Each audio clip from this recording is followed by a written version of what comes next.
hospitals closing across Tennessee, creating an urgent health care crisis in some of the state's most economically challenged areas. Now with the pandemic, access to health care is even more critical. News Channel 5's Matthew Torres takes us inside the new Project Rural Recovery.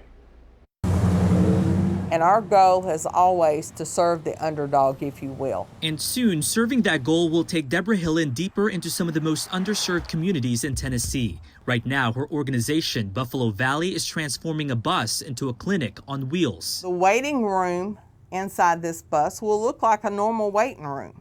It will have 2 exam rooms. The mobile clinic is part of Project Rural Recovery, where the buses will serve 10 counties in the state with lack of medical resources or have no hospitals at all. Buffalo Valley will focus on each of these 5 Middle Tennessee counties once a week for at least 5 years. And one of our focus is always making sure those in the rural counties have access to services. One of the biggest things that we see in rural communities is transportation.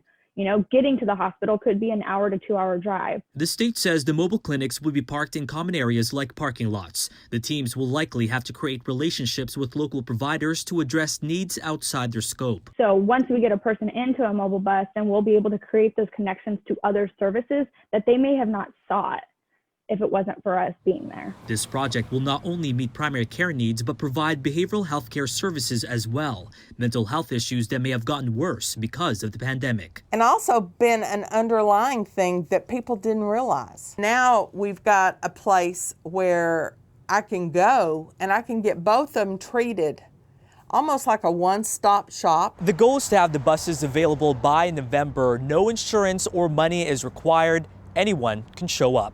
Reporting in Nashville, Matthew Torres, News Channel 5.